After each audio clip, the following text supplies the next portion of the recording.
인수위 없이 곧바로 임기를 시작한 이재명 정부, 이 교육 현안도 만만치가 않습니다. 입시부터 사교육 그리고 고등교육까지 과제도 많고 이 첨예한 쟁점도 얽혀 있는 만큼 충분한 논의가 필요한데요. 먼저 영상 보고 이어가겠습니다.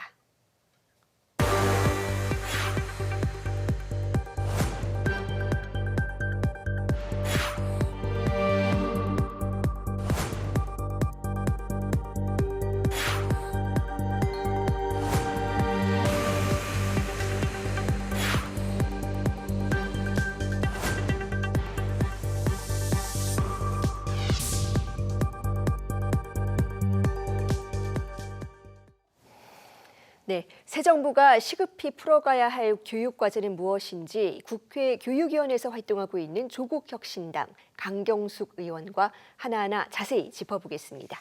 의원님 어서 오세요. 안녕하십니까. 네. 반갑습니다. 예, 반갑습니다.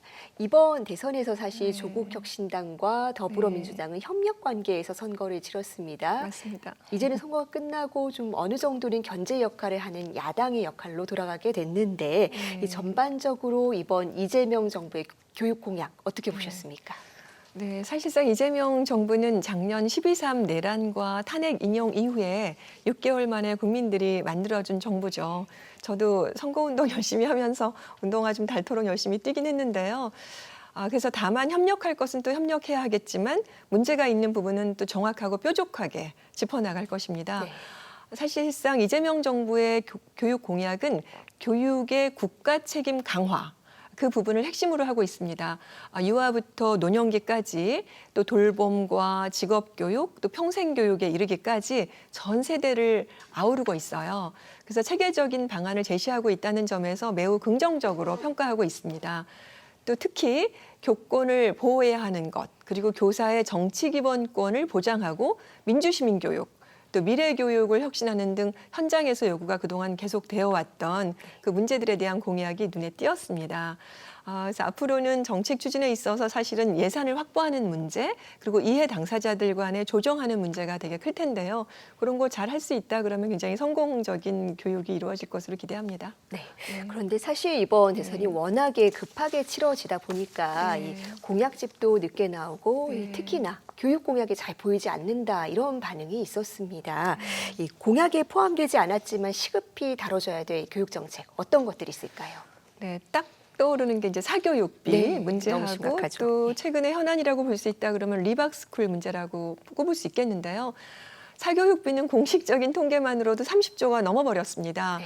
그 연령은 이제 점점 낮아지고 있는데 7세 고시반 이러는데 지금은 이제 만 4세 고시반까지 생겨날 정도로 사교육이 굉장히 갈수록 심각해지고 있습니다.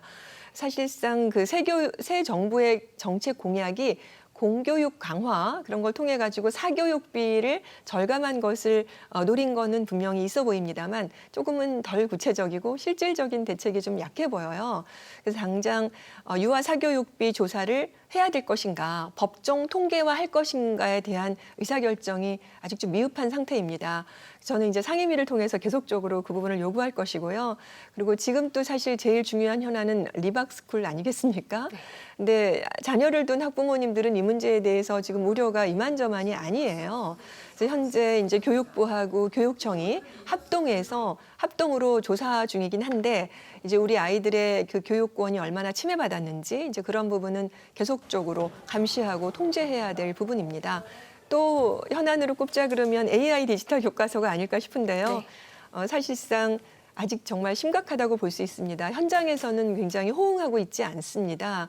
저는 이제 다음 주에 국회에서 현장 설문 결과 이런 것도 발표할 예정인데요.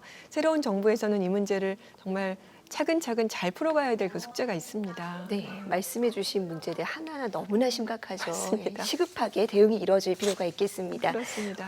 사실 이 조국 혁신단에서는 이 대선 선거의 직전에 당 차원에서 또 교육 정책을 제안하기도 하셨습니다. 네. 어떤 내용이 담겨 있었습니까? 저희 조국혁신당에는 교육개혁 특별위원회가 있거든요. 네. 그래서 이번 대선을 맞이해서 모두를 위한 교육, 누구도 소외 없는 교육, 이런 걸 목표로 해서 이제 7가지의 교육 정책을 제안했습니다. 그 중에서는 헌법 교육과 민주시민 교육을 강화하는 것. 근데 이제 그 부분은 사실 이재명 대통령의 교육 공약과 그 궤를 같이 하고 있거든요. 근데 또한 그것만이 아니라 AI 시대를 맞이해서 정말 AI DT만이 아니라 AI 리트러시, 그다음에 문제 해결 능력, 협업 역량 이런 것들을 강화할 것을 제안했습니다. 그래서 이재명 정부 공약에 근데 문제는 좀 대학 입시 제도 개선에 대한 것은 좀 빠져 있어요. 네. 그래서 저희는 그 수능과 그 수시에서 절대평가 도입을 할 것을 제안했습니다. 그리고 또 7세 고시반으로 알려진 사교육비 절감, 그리고 아이들을 위해서 영유아 안전법, 인권법 이런 제정도 제안했습니다. 네, 말씀해 주신 대로 이 이재명 대통령의 공약에선 상대적으로 입시라든지 또 사교육 관련 내용이 많이 부각되지 않았다는 평가가 많습니다. 보완할 방법이 있을까요? 네, 사실상 이제 이미 제가 국정과제에 그 들어갈 수 있도록 좀 노력도 했고요. 네. 그리고 국회에서 적극적으로 저도 노력할 것이기도 하고 현장의 목소리를 담아서 새 정부에서 할 수 있도록 지속적으로 지원을 할 것인데요. 조국혁신당은 이제 사실상 이제 이런 대입 문제하고 사교육비 문제를 사회권 선진국을 위한 교육 분야의 핵심 과제로 삼고 있습니다. 그래서 이재명 정부에서는 공약으로 이제 충분히 제시되고 있지는 않았는데 이제 이 주제는 사실상 국민이면 누구나 고민하고 공감하는 시급한 주제가 아닐까 싶어요. 정말 해결해야 될 문제입니다. 사실 우리 아이들의 그 삶의 만족도가 너무 늦은데요.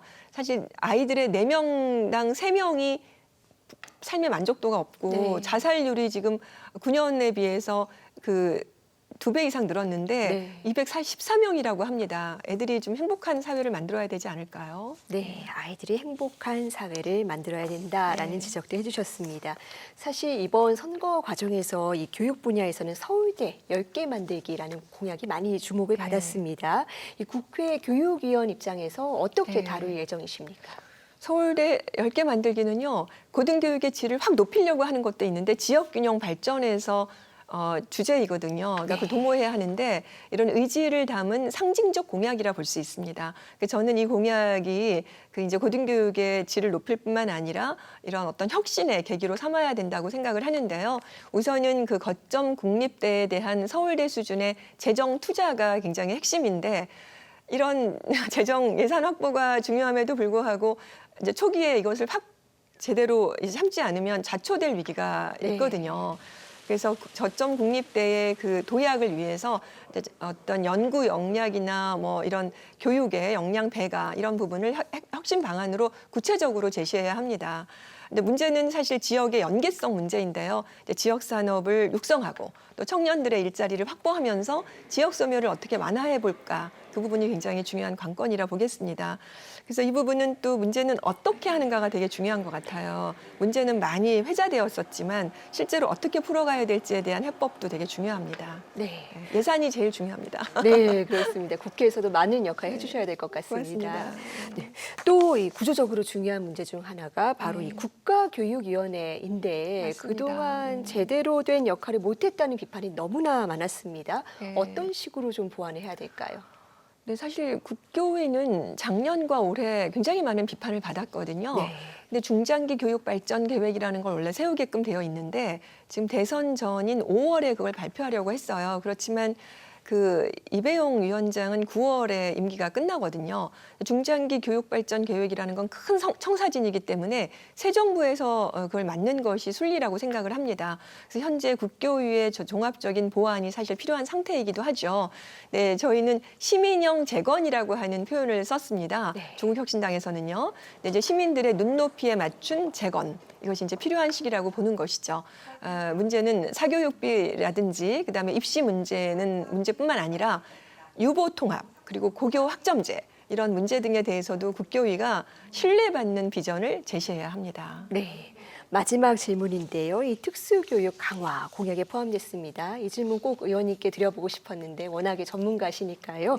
이 특수교육 전문가로서 이 실제 실행에서 어떤 점을 중점적으로 고려해야 된다고 보십니까? 네, 우선 이번 공약에 특수교육이 이렇게 잘 대대로 들어간 것은 당사자들뿐만 아니라 현장 교육 현장에서도 굉장히 고무적인 일입니다. 지금 특수교육은 누구나 이제 자녀를 가질 수가 있을 뿐만 아니라 우리 아이들을 위한 것으로 이제 받아들여야 될 시기가 되었죠. 근데 사실상 생각해 보면 장애 학생만이 아니라 어떤 면에서는 위기에 처한 아이들, 사각지대에 있는 아이들까지를 품어 안을 수 있어야 합니다. 그래서 이제 특수교육이 부각되는 건 너무나 당연한 시대를 맞이한 것인데요. 또 따지고 보면 특수교육에서 통합교육을 받는 비율이 70%라고는 하지만 제대로 장애 학생들에게 맞춤형으로 이루어지는지 만족스러운 통합교육인지는 조금 의구심이 있죠. 네. 그리고 특수교육 대상자가 선진국에 비해서 굉장히 적습니다. 1.8%밖에 되지 않은데 그 문제는 뭐냐면 이제 많은 아이들이 이 안에서 이제 서비스를 받지 못하다라는 표현 그것도 이해할 수가 있고 예산도 좀 적다는 표현으로도 얘기할 수 있거든요. 그래서 이제 교원 확보도 되게 시급한 상황이기도 합니다. 근데 교육뿐만 아니라 복지 그리고 고용 이렇게 두루두루 제대로 된 특수교육이 필요하다라고 볼 수 있겠습니다. 네. 아무리 좋은 정책이라도 현장에 안착하려면 충분한 사회적 논의가 필요할 겁니다. 국회 역할도 더 중요해질 텐데 의원님께서도 많은 역할 해주시길 바랍니다. 마지막 한 말씀만 꼭 드리고 싶습니다. 네, 짧게 부탁드리겠습니다. 네, 교육은 우리의 미래이고요. 또 국가 발전의 근간입니다. 교육이 바로 서야 국가가 바로 사는 것이죠. 그래서 이재명 정부의 교육 공약에 기대가 정말 큽니다. 제대로 이루어질 수 있도록 함께 협력하겠습니다. 네, 오늘 말씀 여기까지 듣겠습니다. 고맙습니다. 감사합니다. 고맙습니다.